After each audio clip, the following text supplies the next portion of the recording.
vraiment un grand souvenir dans tous les sens. C'est le papa Communier était pour nous comme un frère, un bâtisseur en plus, et quelqu'un qui aimait vivre avec sa famille. Finalement, on l'appelait patriarche parce qu'il faisait des choses avant qu'on l'appelle même chef. Mais il faisait des grandes choses pour ses frères de Gaoulaye, en principe. C'est ça.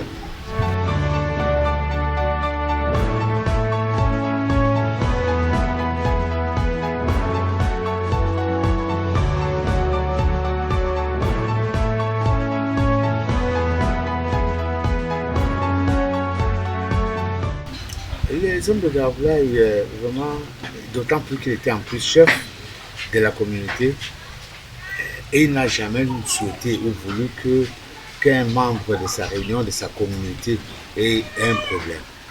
Et quand tout le monde pouvait tendre à avoir un petit problème, se convergeait vers lui et il traitait, que ce soit au niveau de la chefferie, que ce soit au niveau de la réunion même, puisque tous les conflits, vous le savez, se traitent au niveau de la chefferie.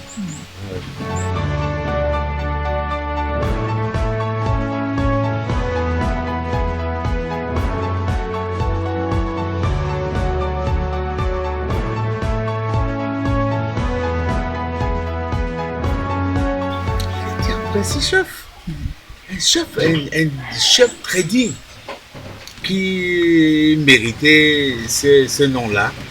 Pour ne même pas l'appeler, il a même dépassé les grades d'un patriarche parce qu'il était dans tous les sens. Le conseiller, rendre service, donner tout ce que vraiment vous pouvez imaginer qu'on peut faire dans une société, dans une réunion, dans une famille, dans tous les cas.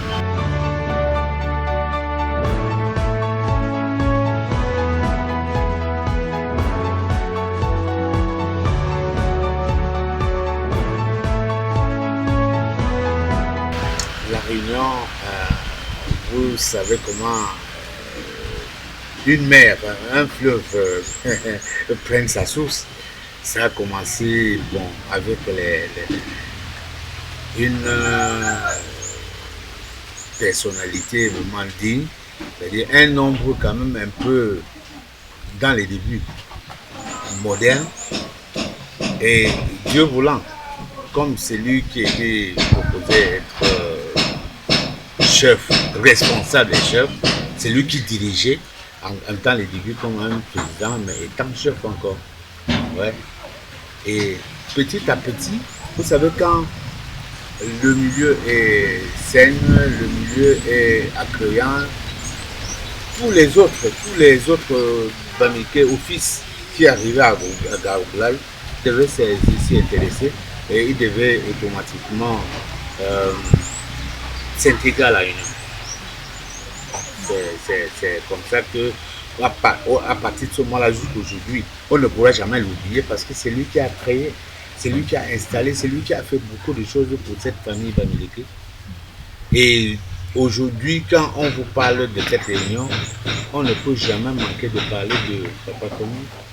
La réunion qui est partie peut-être de 10 personnes, de 10. Aujourd'hui, on compte des centaines. Donc la popularité, quoi. Ouais, c'est déjà vraiment assez grand. Et on ne pourra jamais l'oublier.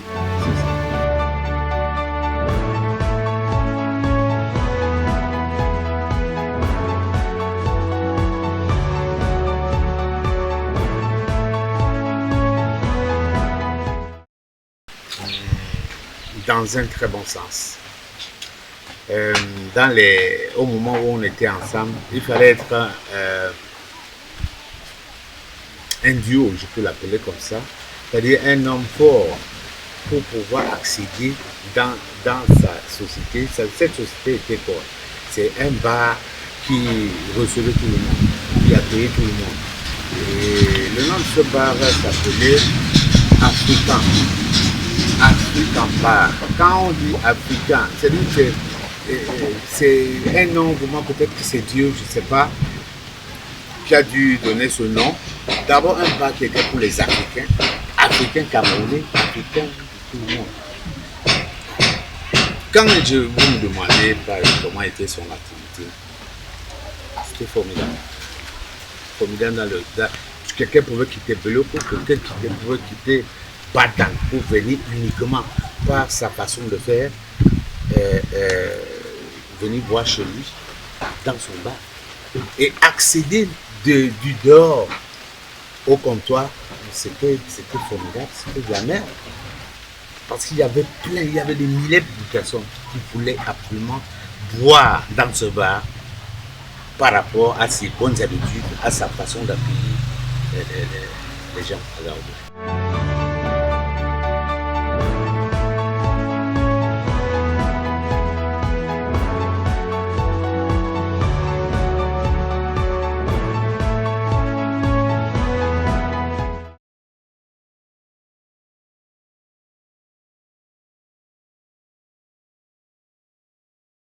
Il y avait les Ariwa. Les Ariwa? Oui. Il y avait les Centrafricains. Il y avait les Tchadiens. Et tout ce monde-là. Mais vraiment, c'était formidable. C'était formidable. On ne peut plus. Je ne crois pas qu'on peut encore avoir une activité peut-être qui peut engorger beaucoup. Surtout le bar. Non, je ne crois pas. Par rapport à ce moment-là, je ne crois pas. Voilà.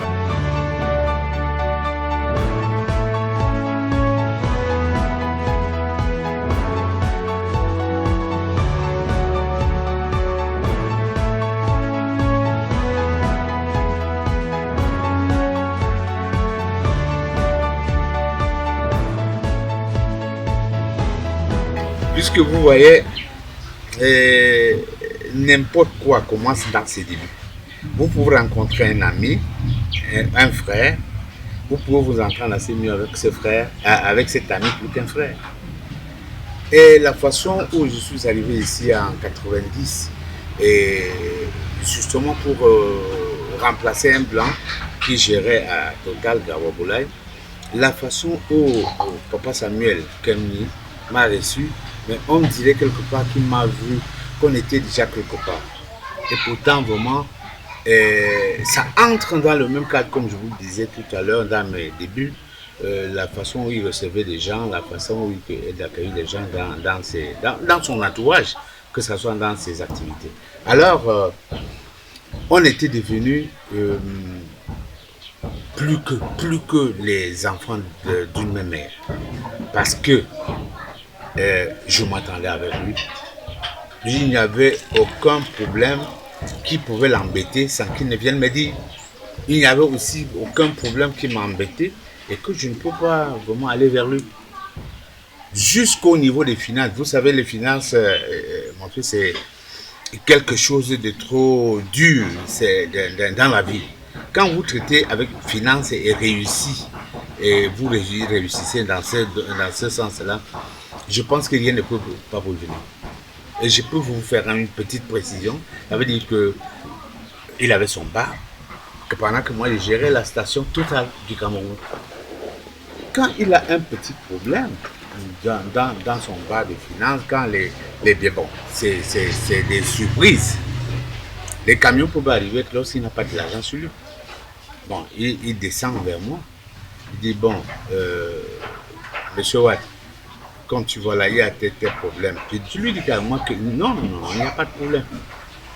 Que ça soit une grosse somme, une petite somme, il faut seulement que je jauge mon moment où mes inspections peuvent avoir lieu. Mais je lui glisse les trucs. Quand il me parle d'une semaine, ou de 2 jours même, des fois il me parlait, il dit le lendemain, il va me remettre. Je remets en place et il me remet sans aucun problème. Personne d'autre ne peut. Si moi-même, je ne vous disais pas, vous, mes enfants, ces enfants, est-ce que vous avez entendu un bruit de ce genre dehors? C'est absolument faux. Hein? Il n'y a pas, parce qu'il était correct. Et d'autre part, même au niveau de, excusez-moi de faire un petit repos, et au niveau de la réunion, c'était même encore très grave. Puisque il pouvait ne pas être là à la réunion, au moins une semaine, un mois, et c'est moi qui dois gérer un peu qu'est-ce qui était prévu au niveau de la réunion. Mais ça ne vous dit rien, c'est la sympathie, c'est l'amour, c'est l'affection entre les frères, entre les deux frères. Un peu ça. Dernière question vraiment. Quelle est l'image que les jeunes qui ne l'ont pas connu devraient apprendre de lui, devraient connaître de lui?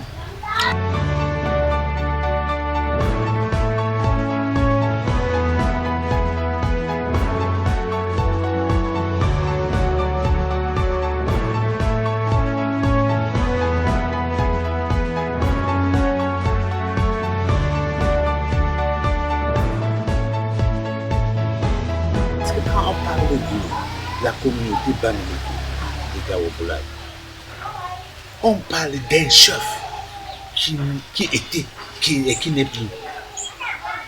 Mais n'importe quel enfant éveillé doit savoir qui était celui-là. Ce n'est même pas à dire, il doit savoir qui était celui-là. Nous, ou moi, qui suis ancien de cette communauté depuis longtemps, comme les autres, on doit lui expliquer qu'est-ce qu'il y a, comment était celui-là. Ça, je vous assure, c'était un homme comme j'étais en train de vous dire là, formidable.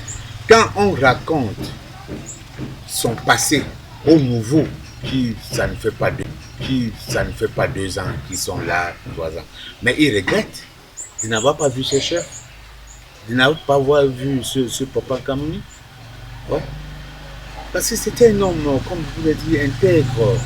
Même celui qui était son adjoint, excusez-moi de ricocher un peu, qui était son adjoint, bon, il ne pouvait rien faire, même à un certain niveau que le chef comme oui.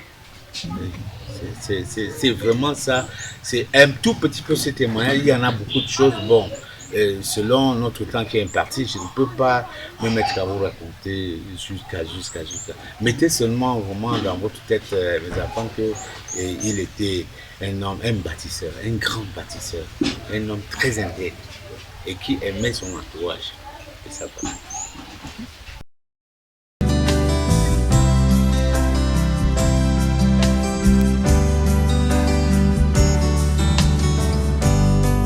Je n'ai ni argent ni or, ni richesse à te donner, mais je connais un trésor que je voudrais partager,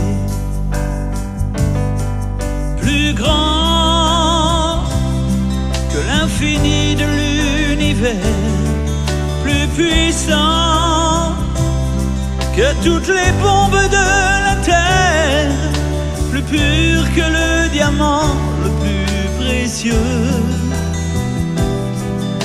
l'amour de Dieu que je connais un peu.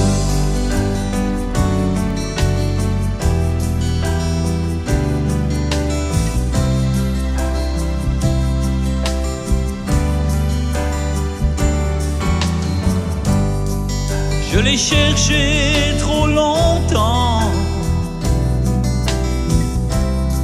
sur des chemins détournés,